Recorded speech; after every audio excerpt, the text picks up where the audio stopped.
अब इस पानी के रंग का हालात पे क्या असर पड़ेगा वो आप उनसे पूछें।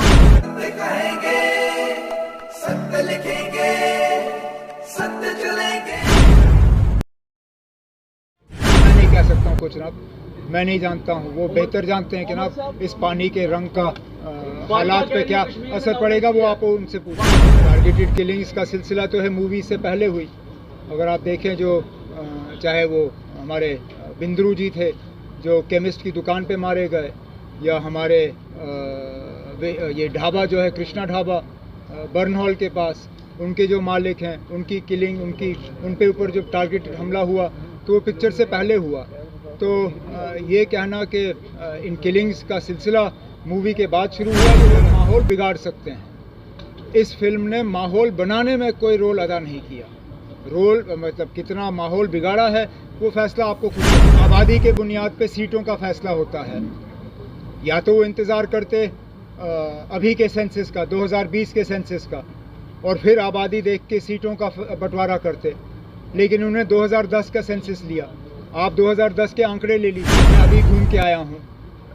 लाउड स्पीकर हर कोई इस्तेमाल कर रहा है, हर कोई इस्तेमाल कर रहा है, और लाउड स्पीकर पे रोक लगाने से हर मज़हब के लोगों को जो है उनके जज्बातों को असर पड़ेगा, और कहने में काफ़ी फ़र्क रहा है, और हालात जो हैं वो दिन ब दिन और ज़्यादा ख़राब होते नज़र आ रहे हैं। उमर साहब, क्या वाकई में कश्मीर फाइल्स मूवी बनने के बाद जो है वो इस प्रकार की घटनाएं ज़्यादा नहीं ना, कश्मीर फाइल से पहले भी ये घटनाएं हुई हैं।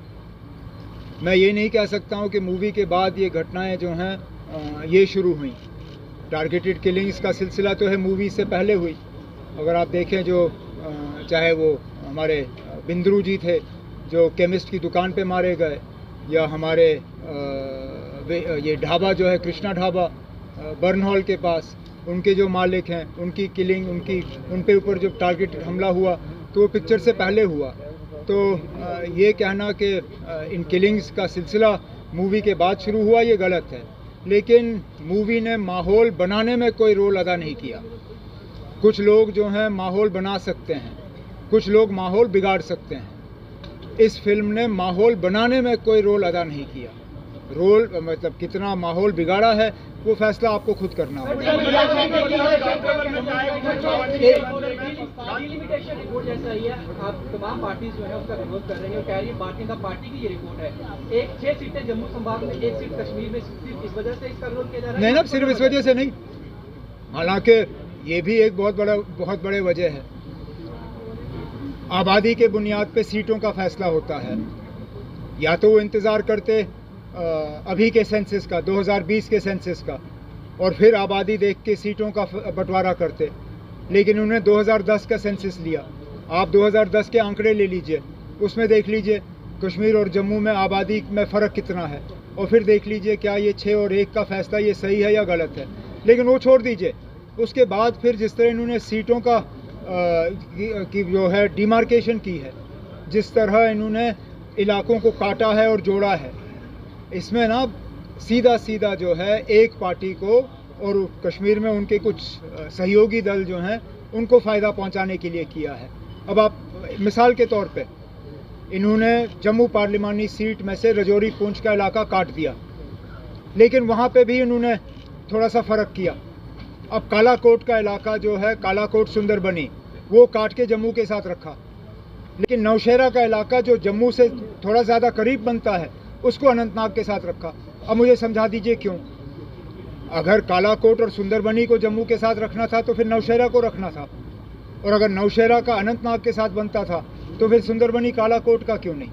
ज़िलों में इन्होंने इस तरह फ़र्क किया, और यही सब जगह यही हाल है। तभी तो जब हम जाके कहते हैं ना कि ये रिपोर्ट जो बनी इसमें ग्राउंड रियलिटी को देख के बनाई नहीं गई, इसमें कुछ पॉलिटिकल वजूहात के बुनियाद पे ये रिपोर्ट तैयार की गई। मतलब जम्मू में लाउड स्पीकर को लेकर भी जो है एक विवाद देखा जा रहा है। आपका लगता है कि लाउड स्पीकर को कोई धार्मिक रंग देना चाहिए, जो लाउड स्पीकर को लेकर फैसला लिया गया? ना, मैं अभी घूम के आया हूँ। लाउड स्पीकर हर कोई इस्तेमाल कर रहा है, हर कोई इस्तेमाल कर रहा है, और लाउड स्पीकर पे रोक लगाने से हर मज़हब के लोगों को जो है उनके जज्बातों को असर पड़ेगा। मैं तो ये कहता हूँ ना, आपके कोई बीच का रास्ता अपना लीजिए, कोई वक्त मुकर्रर कर लीजिए जहाँ पे लाउड स्पीकर का इस्तेमाल जो है वो सही हो। अब मिसाल के तौर पे मुसलमानों के लिए आज़ान ज़रूरी है, आप सिर्फ फिर आज़ान पे ही रख लीजिए और उसकी वॉल्यूम पे पाबंदी लगाइए। हमारे तो मैं अभी जैसे मैंने कहा मैं पूरा रजौरी पुंछ का दौरा करके आया हूँ। मैं ये नहीं कह सकता हूँ कि सिर्फ एक ही मज़हब के लोग जो है लाउड स्पीकर इस्तेमाल कर रहे हैं। हर मज़हब के लोग जो हैं, चाहे वो मंदिर हो, गुरुद्वारा हो, मस्जिद हो, वहाँ लाउड स्पीकर हैं। तो अगर लाउड स्पीकर पे बैन लगा तो जाहिर सी बात है हर मज़हब के लोगों के जज्बात पे जो है उसका असर पड़ेगा। तो कोई ना कोई बीच का रास्ता निकालें। अगर बैन के बजाय आप लोगों को बुलाइए, उनसे मशवरा करिए और कोई इस तरह का रास्ता निकाल लीजिए जिससे कि लोगों को परेशानी भी ना हो और लोगों के जज्बात के साथ खिलवाड़ भी ना हो। एक सवाल ये कि क्या आपको लगता है कि गवर्नमेंट ऑफ इंडिया या इलेक्शन कमीशन यहाँ असेंबली इलेक्शन करवा सकता है इन हालात में, क्योंकि कुछ चीज़ें हो रही हैं जैसे टारगेटेड किलिंग्स हो रही हैं, उसका बहाना भी ले सकते हैं। क्या आपको लगता है कि इलेक्शन जल्दी हो सकता है? क्यों नहीं हो सकते इलेक्शन? क्या या तो फिर हुकूमत ये कहे, मुझे कोई एतराज़ नहीं है, गवर्नमेंट ये कहे कि आज जम्मू कश्मीर में 96 से ज़्यादा बदतर हालत है। अगर वो ये मानने के लिए तैयार हैं तो फिर मुझे कोई एतराज़ नहीं है ना, वो ना करें इलेक्शन, क्योंकि इससे पहले भी 90 और 96 के बीच में इलेक्शन नहीं करा सके, ना वो असेंबली के करा सके ना वो पार्लियामेंट के करा सके। अगर आज हालात का बहाना बनता है तो फिर सीधा सीधा वो ये बात तस्लीम कर रहे हैं कि आज जम्मू कश्मीर में 96 से ज़्यादा बदतर हालत है। अगर वो ये मानने के लिए तैयार है मुझे कोई एतराज़ नहीं है। आपका दूसरा सवाल, उमर साहब वाराणसी का जो इशू बना है, वाराणसी में जो मंदिर का इशू बना है, तो आपको लगता है कि इस मंदिर मस्जिद के अराउंड ही, क्योंकि अनएम्प्लॉयमेंट है, बेरोजगारी, बाकी चीज़ें, प्राइस राइज का है, क्या आपको लगता है कि एक डाइवर्ट करने की कोशिश की जा रही है? वो तो जाहिर सी बात है।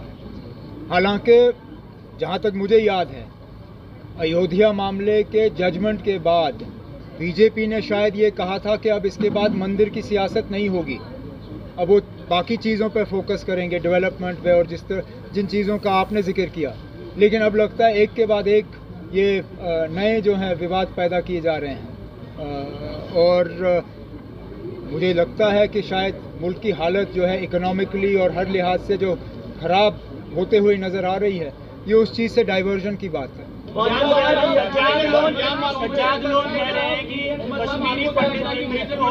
आपका तो हो गया। गांधरबल में कायम खीर भवानी की मंदिर में जो पानी है उसका रंग लाल हुआ, कश्मीरी पंडितों का ये कहना है कि ये संकेत जो कुछ सही नहीं है, क्या कहेंगे?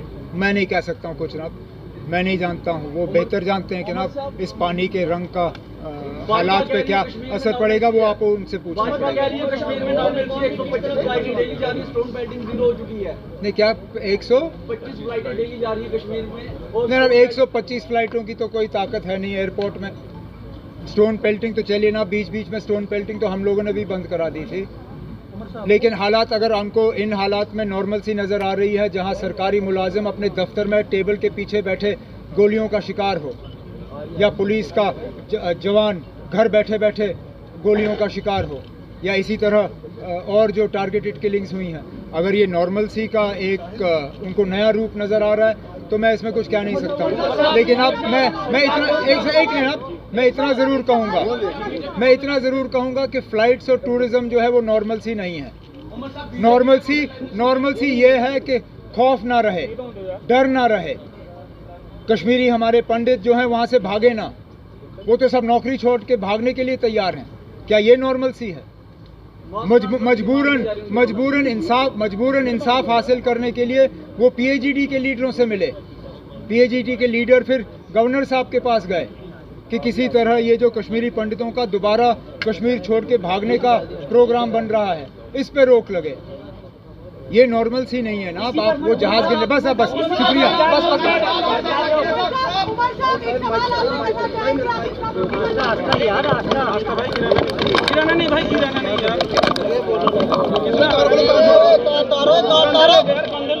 राम से यार क्या कर रहे हो? कैसे बंद हो? एक मिनट